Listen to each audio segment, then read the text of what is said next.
Hello student, good morning to all.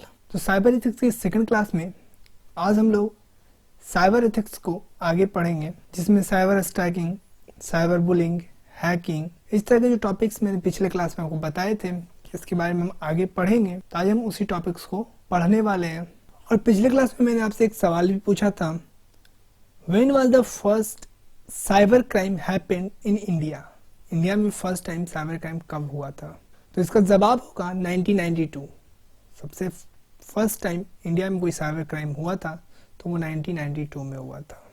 तो चलिए हम आज का क्लास स्टार्ट करते हैं। और उससे पहले आपसे रिक्वेस्ट है कि अगर आप नए हैं तो आप हमारे इस चैनल को सब्सक्राइब कर लें, ताकि हमारे आने वाले क्लासेस की आपको नोटिफिकेशन मिलते रहे। इस चैनल के ऊपर आपके लिए डीसी का कोर्स भी लाया गया है, तो आप उसका भी पूरा फायदा उठा सकते हो। Cyber stacking. The cyber stalking knows the victims and make the person feel afraid or concerned to their safety. Cyber stacking क्या होता है? आप ऑनलाइन किसी को हरास करते हो, आप उसे परेशान करते हो या आप उसे डराते हो, वो अपनी सिक्योरिटी के प्रति थोड़ा असहज महसूस करता है, तो इसे हम साइबर स्टैकिंग करते हैं। ये एक तरह का क्राइम है। किसी विक्टिम के साथ अगर करते हो तो ये क्राइम माना जाएगा। Pilgrims. Pilgrim is the activity of stealing someone's original work, such as his idea, a story, song, etc., and showing that it is your original work. Pilgrims क्या होते हैं? अगर आप किसी के आइडिया को चुराते हो, किसी का स्टोरी या किसी के सॉन्ग को चुरा लेते हो और उसे बोलते हो कि ये आपका ओरिजिनल वर्क है, ये आपने किया है। कोई स्टोरी है, आप अगर ये दावा करते हो किसी दूसरे की स्टोरी को चुरा कर कि ये स्टोरी आपने लिखी है, या कोई सॉन्ग है जिसे आप किसी दूसरे का सॉन्ग है, आप उसे चुरा लेते हो और उसे आप कहते हो मैंने इसे राइट किया, मैंने इसे कंपोज किया, मैंने इसे म्यूजिक दी। तो इस तरह के जो क्राइम होते हैं वो पिलग्रिम्स के अंदर आते हैं। Without acknowledging to the author और क्रिएटर, ये उसके बिना जानकारी के, जो ऑथर और क्रिएटर होंगे उसके बिना जानकारी के अगर ये करते हो तो ये पिलग्रिम्स के अंदर आएगा। ये क्रिमिनल एक्टिविटी है। Act would be consider as pilgrim if. अब कौन से एक्ट, किस तरह के एक्ट्स को पिलग्रिम के अंदर रखा गया है? Use of someone's original work without acknowledging author. अब किसी के वर्क को अपना बताते हो बिना उसके ऑथर्स को बताए। Use how some work in incorrect for the intent original author और क्रिएटर। आप कोई ऑथर या क्रिएटर कुछ क्रिएट किया है, आप उसे कुछ गलत तरीके से पेश करते हो, ये भी पिलग्रिम्स के अंदर आता है। Use of music, audio clip of someone without crediting to the author. आप किसी के म्यूजिक या फिर ऑडियो क्लिप का इस्तेमाल करते हो जो उसका ओरिजिनल ऑथर है उसे बिना क्रेडिट दिए हुए, तो ये सब पिलग्रिम्स के अंदर आते हैं। ये सारी क्रिमिनल एक्टिविटी हैं। How to avoid pilgrims. अब ये सब तो पिलग्रिम्स है मानता हूँ, पर आप इसे अवॉइड कैसे कर सकते हो? अगर आप इंटरनेट के ऊपर काम कर रहे हो तो आप किसी के स्टोरी को, ज़्यादातर म्यूजिक का तो आप यूज़ करोगे ही करोगे, तो आप इससे बचोगे कैसे? Must include a credit note about the original creator. आप क्या कर सकते हो? अगर आप कोई म्यूजिक का इस्तेमाल कर रहे हो तो उसका जो ओरिजिनल क्रिएटर है आप उसे क्रेडिट दे सकते हो। क्रेडिट कहाँ दोगे? जैसे कि अगर आप यूट्यूब के ऊपर कोई वीडियो अपलोड कर रहे हो, मैं ऐसा तो नहीं कह रहा हूँ कि आप ये काम स्टार्ट कर दो और आपको यूट्यूब की तरफ से कोई कॉपीराइट नहीं लगेगा। ये क्राइम के अंदर यूट्यूब काउंट करेगा। पर अगर आप उसे क्रेडिट देते हो, ओरिजिनल क्रिएटर का क्रेडिट देते हो, तो शायद बहुत हद तक आप कॉपीराइट को अवॉइड कर सकते हो। Must give the thanks if any idea और creation include why you created why anyone else. आप अपने डिस्क्रिप्शन में थैंक्स को मेंशन करो जिसने आपको आइडियाज दिया है। अब जिसके क्रिएशन को देखकर आपको आइडिया आया, आप उन्हें अपने डिस्क्रिप्शन में थैंक्स भी दे सकते हो। ये सब तरीके हैं जिससे आप पिलग्रिम से बच सकते हो। अब हम साइबर बुलिंग्स जानेंगे। साइबर बुलिंग्स क्या है? The cyber bullying known as to sending, threatening and intimidating message to a person online. आप किसी को भड़काओ या फिर कुछ डराने वाले अगर मैसेज ऑनलाइन सेंड करते हो तो ये साइबर बुलिंग के अंदर आता है। भड़काने वाले या उसे डराने वाले। If you are victim of online bullying, अगर आप कभी ऐसा विक्टिम बन जाओ ऑनलाइन बुलिंग के। ऑनलाइन बुलिंग को हम साइबर बुलिंग ही कहते हैं, मतलब कि साइबर बुलिंग को ऑनलाइन बुलिंग के तौर पे भी जाना जाता है। You should immediately report the issue to your parents.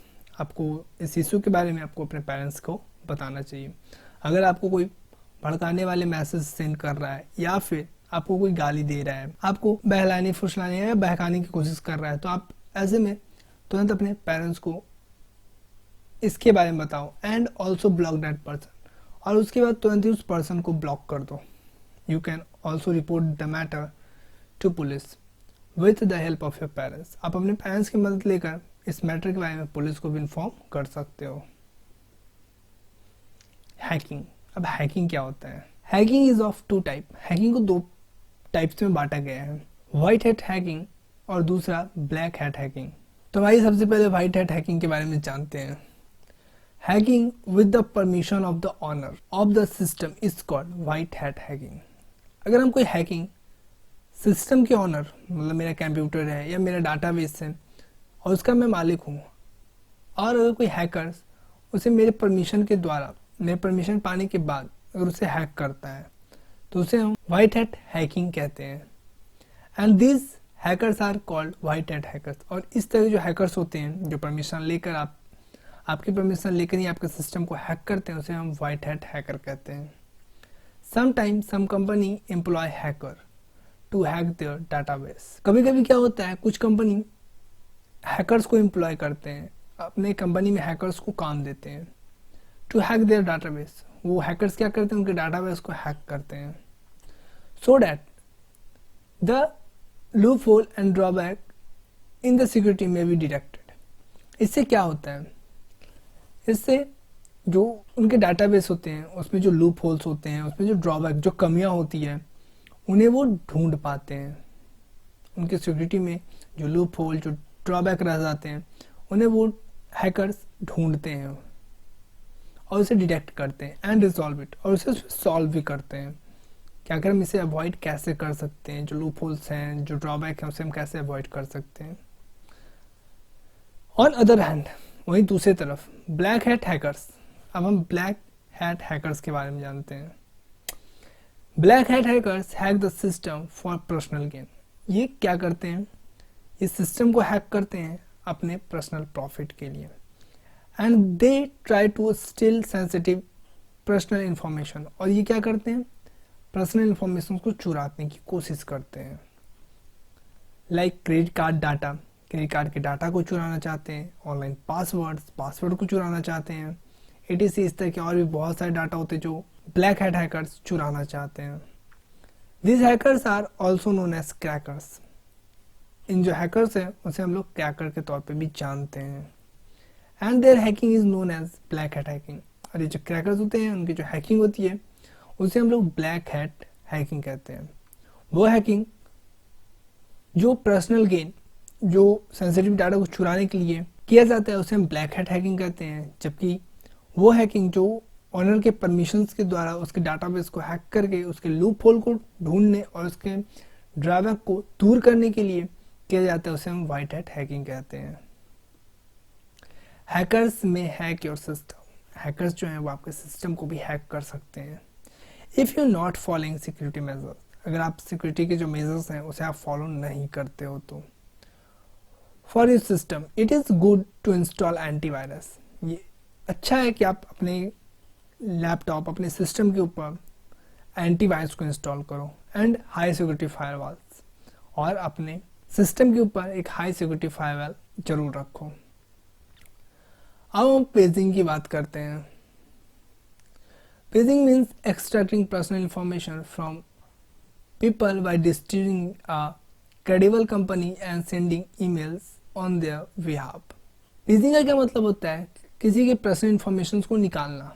और ये कैसे निकलते हैं, कोई जानी मानी कंपनी का नाम यूज़ करके।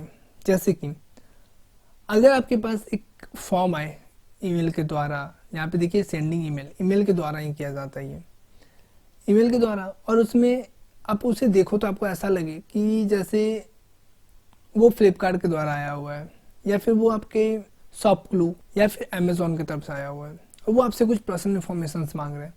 आप उस पर तुरंत ट्रस्ट कर लोगे, क्योंकि देखने में बिल्कुल ऐसा लगने वाला है जैसे वो सच में फ्लिपकार्ट, अमेज़ॉन या फिर और दूसरी जो बड़ी कंपनियां हैं उसके द्वारा भेजी गई है। आप उस पर ट्रस्ट कर लोगे और उसकी जो आपकी जो पर्सनल इन्फॉर्मेशन है, आप जो भी पूछ रहा है आप उसमें इनपुट कर दोगे, जिसमें आपका क्रेडिट कार्ड डिटेल भी हो सकता है, आपके पिन हो सकते हैं, कार्ड के पिन हो सकते हैं। तो आप इस तरह के इन्फॉर्मेशन उसमें ट्रस्ट होने के कारण आप इनपुट कर दोगे। एग्जाम्पल के लिए, you may receive an mail from an I, यहाँ पे डी मिसिंग है। You may receive an email from ID which look like your bank. अगर कोई एक मेल प्राप्त करो जो बिल्कुल आपको ऐसे देखने में लगे कि वो आपके बैंक के द्वारा भेजा गया है, आस्किंग फॉर पर्सनल इन्फॉर्मेशन, और उसमें आपसे पर्सनल इन्फॉर्मेशन पूछा जाए। अब बैंक आपसे क्या पूछेगा? आपके बैंक का अकाउंट नंबर, आपके क्रेडिट कार्ड का नंबर, इस तरह के इन्फॉर्मेशन आपसे बैंक पूछेगा। और वो आपको जो ईमेल आएगा वो बिल्कुल लगेगा जैसे कि आपके बैंक ने आपको भेजा है। You should always think twice before sharing it through mail.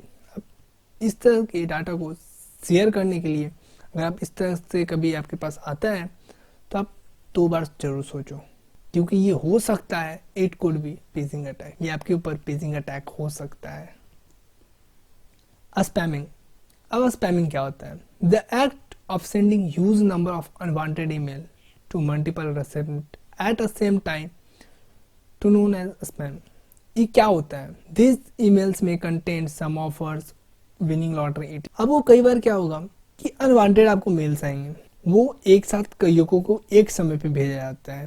क्यों? किस नाम पे? ऑफर्स के नाम पे, या फिर आपने कोई लॉटरी जीती है इस नाम पे आपको भेज दिया जाएगा और आप उस पर क्लिक करोगे।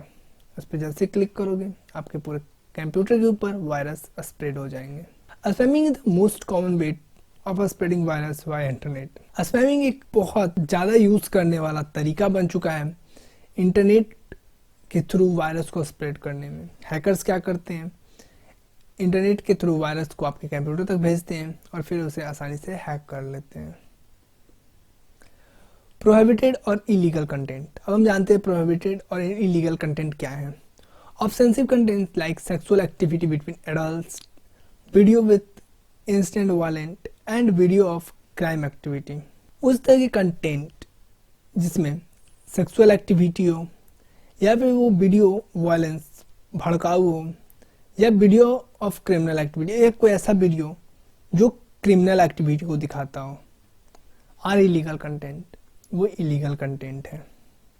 इंटरनेट के ऊपर सेक्सुअल एक्टिविटी बिटवीन एडल्ट्स, इस तरह के जो वीडियोस होते हैं, वीडियोस विथ इंस्टेंट वायलेंट जो भड़काऊ होते हैं, वीडियो ऑफ क्रिमिनल एक्टिविटी जो क्रिमिनल एक्टिविटी होते हैं जिसमें आपको क्रिमिनल एक्टिविटीज दिखाई जाती है, किस तरह से चोरी किया जाना है, किस तरह से किसी का मर्डर करना है, इस तरह के जो वीडियोस होते हैं वो क्रिमिनल एक्टिविटी वीडियोस होते हैं।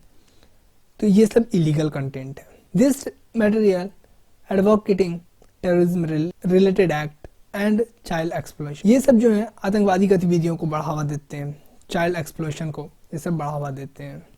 तो ये सारे प्रोहिबिटेड और इलीगल कंटेंट हैं इंटरनेट के ऊपर। अब हम डॉक्स अटैक पढ़ते हैं, DDoS attacks, distributed denials of service. इसका फुल फॉर्म क्या होता है? Distributed denials of service attack will send multiple request to the attack web resource. ये किस तरह के अटैक्स होते हैं? किसी वेब रिसोर्स है जो मानते हैं कोई वेबसाइट है, उसके ऊपर मल्टीपल रिक्वेस्ट सेंड करना with the aim of extending the website capacity to handle multiple request and prevent the website from functioning correctly. इसका एम क्या होता है? वेबसाइट के कैपेसिटी को क्रॉस कर जाना और फिर जो वेबसाइट जिस काम के लिए बना है उसे उस काम को सही से नहीं करने देना। ये एक तरह से डॉक्स अटैक है। इसका मतलब अगर आपने कोई वेबसाइट को डिजाइन किया है या डेवलप किया है और उस वेबसाइट के ऊपर हैकर्स क्या करें, मल्टीपल रिक्वेस्ट को सेंड करना शुरू कर दें और आपके वेबसाइट का कैपेसिटी बहुत कम हो, तो उस अवस्था में क्या होगा? आपका वेबसाइट क्रैश कर जाएगा। आपके जो वेबसाइट है वो 404 का एरर शो करने लगेगा। ऐसा अक्सर गवर्नमेंट वेबसाइट में आपको देखने के लिए मिलेगा। Identity theft. अब ये क्या होता है? The act of identity theft is open a phone और internet account by using your name. आपके नाम का यूज करके कोई फोन को स्टार्ट करना, इसका मतलब कोई सिम को स्टार्ट करना या इंटरनेट के ऊपर कोई अकाउंट बनाना। Plan a crime by activating using your name, कोई क्रिमिनल एक्टिविटी है उसे प्लान करना। Claim government benefit in your name, आपके नाम पे गवर्नमेंट के कोई बेनिफिट को क्लेम करना। ऐसा कैसे होता है? जो आपका इंफॉर्मेशन रहता है वो हैकर्स प्राप्त कर लेते हैं और फिर उसका अकाउंट आपके नाम का यूज करके अकाउंट बना लेते हैं। या फिर कोई क्रिमिनल एक्टिविटी हो उसमें आपका नाम, आपका नंबर, आपके फ़ोन फेस का यूज़ करते हैं। या फिर कोई गवर्नमेंट बेनिफिट, जो कोई गवर्नमेंट कोई पॉलिसी लाया है उसका वो फ़ायदा आपके नाम पे उठा रहे हो। They may do this by finding out user password through hacking. ये कैसे कर पाते हैं? यूज़र के पासवर्ड को हैकिंग के द्वारा प्राप्त करके। एंड पर्सनल इन्फॉर्मेशन, और पर्सनल इन्फॉर्मेशन का क्या? फ्रॉम सोशल मीडिया, और वो पर्सनल इन्फॉर्मेशन कहाँ से पाते हैं? सोशल मीडिया से। और पेजिंग ईमेल्स, और वो पेजिंग ईमेल्स सेंड करके आपको आपसे आपके इन्फॉर्मेशन को प्राप्त कर लेते हैं। अब ऑनलाइन स्कैम। ऑनलाइन स्कैम क्या है? When you click on the ads or spam emails that include promise of reward or offer or unrealistic amount of money। कुछ ऐसे एड्स या कुछ ऐसे ईमेल्स जो आपको दिखाकर, आपको लालच देकर, आपको ऑफर देकर एक अनरियलिस्टिक, जो आप कभी अमाउंट सोच नहीं सकते उस तरह के अमाउंट को आपको लालच देकर, can cause malware interface and compromise information. वो क्या करते हैं? इस तरह के एड्स को, ईमेल्स को आपके पास सेंड करके, इसमें जिसमें रिवार्ड्स ऑफर्स होते हैं उस तरह के ईमेल्स को भेजकर आप जब उस पर क्लिक करते हो, इस तरह के एड्स पे, ईमेल्स पे जब क्लिक करते हो तो वो क्या करते हैं? मालवेयर एक वायरस है, कंप्यूटर वायरस है, इसे आपके कंप्यूटर में फैला दिया जाता है और जो आपका इंफॉर्मेशन है उसे चुरा लिया जाता है। ये ऑनलाइन स्कैम के अंदर आता है। तो हम आज के अपने क्वेश्चन टाइम में आ चुके हैं और आपसे मेरा पहला सवाल है, in which crime criminal use of music audio clips of someone's without crediting to the author. वो कौन सा क्राइम है जिसमें क्रिमिनल म्यूजिक का, ऑडियो क्लिप्स का इस्तेमाल करते हैं बिना ऑथर को क्रेडिट दिए हुए? Cyber crime, cyber stalking, cyber bullying और पिलग्रिम्स। तो इसका आंसर वो पता है तो आप आंसर कमेंट में मेंशन करें। तो चलिए मैं आपको इसका आंसर बता देता हूं। पिलग्रिम्स, पिलग्रिम वो क्रिमिनल एक्टिविटी है जिसमें म्यूजिक, ऑडियो क्लिप, जो भी उसका ऑनर होता है उसे बिना क्रेडिट दिए हुए यूज किया जाता है उसके कंटेंट को। सेकेंड क्वेश्चन है, the person who find the loop hole and drawbacks security of the database. Database की जो सिक्योरिटी में जो लूप होल और ड्रॉबैक ढूंढते हैं हम उसे क्या कहते हैं? Black hat hacker, white hat hackers, cracker और नन ऑफ दिस। तो इसका आंसर होगा white hat hacker. White hat hacker है जो लूप होल और ड्रॉबैक डाटाबेस की सिक्योरिटी में ढूंढते हैं। The most common way of spreading virus via internet. वो कौन सा सबसे ज़्यादा यूज़ किया जाने वाला तरीका है जिसकी मदद से इंटरनेट के द्वारा वायरस को फैलाया जाता है? साइबर बुलिंग, पिलग्रिम्स, स्पैमिंग और साइबर स्टैकिंग। स्पैमिंग वो क्रिमिनल एक्टिविटी है जिसकी सबसे ज़्यादा इस्तेमाल किया जाता है इंटरनेट के द्वारा वायरस को फैलाने में। Full form of DoS attack, distributed denials of software, denial distribution of soft service, distributed denials of service और नन ऑफ दिस। तो इसका आंसर होगा distributed denial of service. DoS का full form distributed denial of service होता है। तो मेरा आज का सवाल है, what is the name of the first computer virus, computer virus के जो फर्स्ट कंप्यूटर वायरस था उसका नाम क्या है? अगर आपको आंसर पता है तो आप आंसर कमेंट में मेंशन करें, वरना मैं इसका आंसर आपको अगली क्लास में बताऊंगा। तो मिलते हैं आपसे अगले क्लास में। आप तब तक के लिए हमारे इस चैनल को सब्सक्राइब कर लें। आपके जो नोट्स हैं वो हमारे वेबसाइट www.zerworld.in पे अवेलेबल है, तो अपने नोट्स को वहाँ से भी जाकर पढ़ सकते हो। Thank you.